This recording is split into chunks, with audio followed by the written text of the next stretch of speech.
तरह जब जप करते हैं या साधना करते हैं तो मन का भटकाव होता है, तो उसके लिए स्थिर करने के लिए बैठिए। दूसरा एक प्रश्न और है, आजकल बच्चे लोग विदेशों की ओर ज़्यादा उन्मुख हो रहे हैं, उन्हें किस तरह से मतलब अपने देश के लिए। ठीक है, बहुत अच्छा, बैठिए।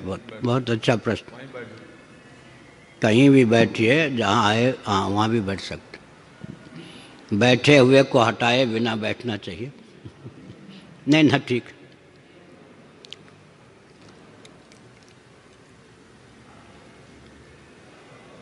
महाभारत के शांति पर्व में लिखा गया है, भीष्म जी ने बताया, जप ध्यान के समय मन का भटकना असफलता नहीं, सफलता की सूचना है। कुछ विचित्र बात आपको लगती होगी। ध्यान या जप के समय भगवान का ध्यान या भगवान नाम, भगवान के मंत्र का जप करते समय मन का जो भटकना है वो सफलता की पहली सीढ़ी है। कैसे? किसी कमरे में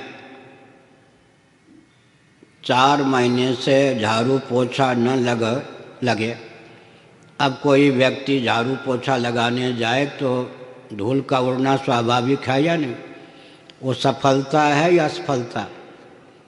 जमी हुई जो धूल है झाड़ू देने पर उठेगी तो व्यक्ति घबरा जाता है, नाक में धूल न घुस जाए, आँख में न पहुँच जाए।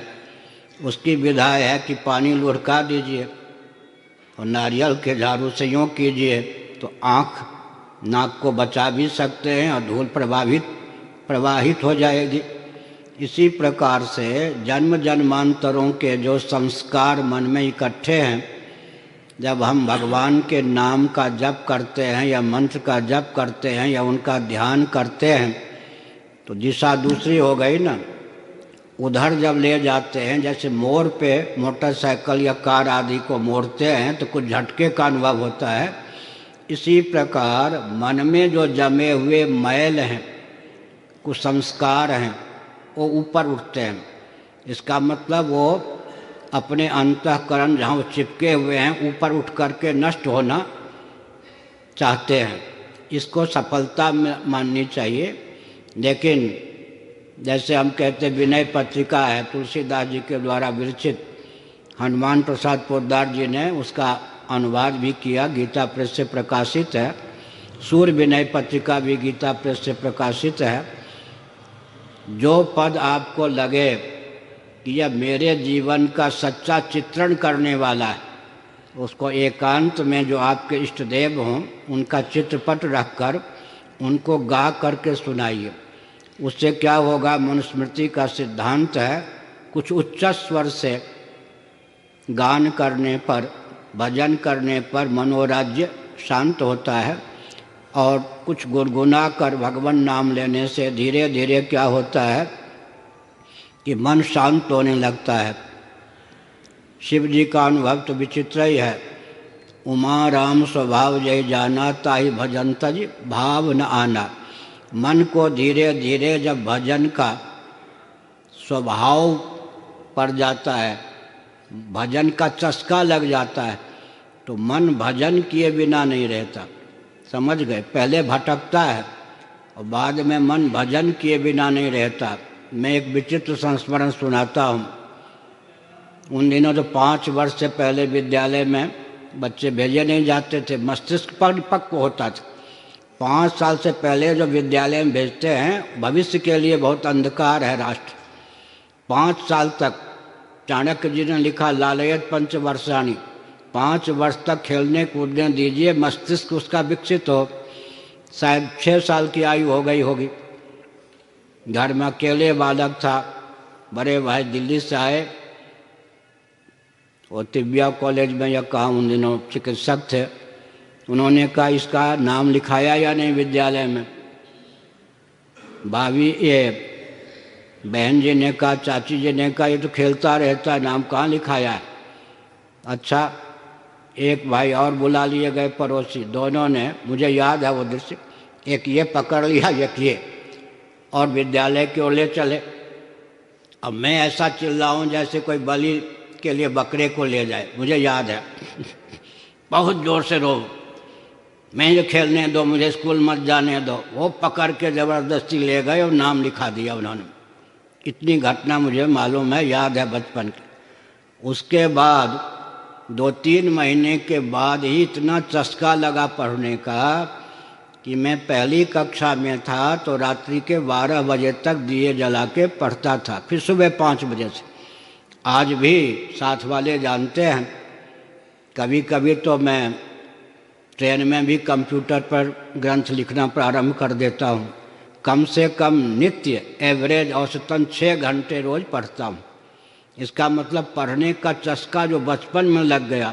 एक और रोने का दिन था लग रहा था कि फांसी देने के लिए ले जा रहे, पकड़ के जबरदस्ती, एक भाई उधर एक भाई उधर। अब मैं चिल्ला रहा था अनाथ की तरह एक दिन वो हुआ कि घर के लोगों ने कहा कि दिन भर रात भर पढ़ता रहता है, दिमाग न खराब हो जाए, समझ गए ना, पढ़ना छोड़ छोड़। अब मैं पढ़ना छोड़ने वाला नहीं। आज भी कोई कहे कि पढ़ना छोड़ दीजिए, कौन सी परीक्षा पास करनी है, विश्व में सबसे बड़ा पद आपको प्राप्त है, कौन से डिग्री डिप्लोमा चाहिए, हम कहेंगे डिग्री डिप्लोमा के लिए नहीं। इसका मतलब क्या है? भजन का चस्का। एक उदाहरण देता हूँ छोटा सा। मैं वृंदावन में था, इस पद पर नहीं था। किसी सज्जन ने एक गन्ना ला के दे दिया, तो लोहे की जाली से बंदर देख रहा था, छोटा सा बच्चा नीम के पेड़ से कूदा,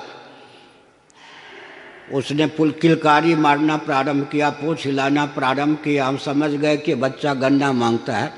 इतना सा टुकड़ा उस बच्चे को दे दिया, बंदर के बच्चे को, बहुत चाव से, क्योंकि लूटा हुआ तो था नहीं, स्वेच्छापूर्वक मैंने दिया। उस लूटना तो नहीं पड़ा ना, वो बंदर छात्र धर्म वाला होता है, लूट के भी ले जाता है, उसको अधिकार है, वो छात्र धर्म का प्रतीक है।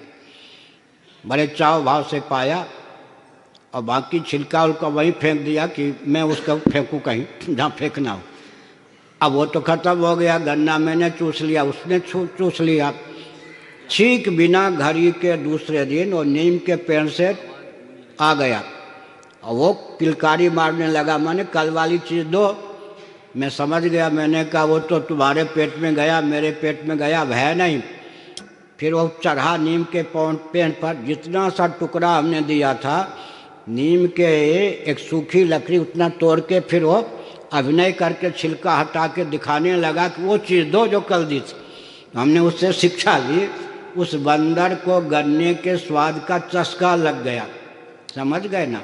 अपने समय पर आकर उसने पूंछ हिलाना शुरू किया। तो भजन थोड़े दिन तक तो ये चलता है जो आपने कहा, बाद में क्या होता है? बाद में होता है कि चस्का लग जाने पर व्यक्ति को सूना सूना लगता है। मैं एक उदाहरण देता हूँ, आप आँख में दवा डालो, आँख फिर मांगने लगती है वो दवा ड्रॉप वाली। उसी समय अगर दूसरे दिन नहीं डालेंगे या दूसरी बार तो आँख में खुजली का सा अनुभव होता है या नहीं? आँख को भी दवा की आदत पड़ गई। तो भजन के आदत जब तक न पड़े तब तक हठपूर्वक अभ्यास पूर्वक मन की बात न मान करके आग्रह पूर्वक भी भजन करते रहना चाहिए। अभ्यासाद् रमते यत्र दुखांतम च निगच्छति, गीता का 18वां अध्याय। अभ्यास करते करते जब चस्का रस का अनुभव होने लगता है, भगवान रस स्वरूप, भगवान के नाम रस स्वरूप, भगवान के नाम को गुनगुनाते रहने पर लगभग 8 महीने तक 7 महीने तक हठ करे तो एकांत में प्रेमाश्रु गिरने लगते हैं, प्रेम के आंसू। समझ लीजिए कि भजन का प्रवेश हो गया। और एक बहुत गुप्त लेकिन प्रकट भी है, गाढ़ी नींद से पहले भगवान का कोई नाम 10-15 मिनट मन ही मन या धीरे से उच्चारण करते करते सो जाइए। 5-6 घंटे तक गाढ़ी नींद में ज्यों ज्यों नींद पकेगी त्यों त्यों भजन भी पकेगा। उस भजन का प्रभाव यह होगा कि जागृत अवस्था में भी मन भगवान की ओर स्वतः रम जाएगा।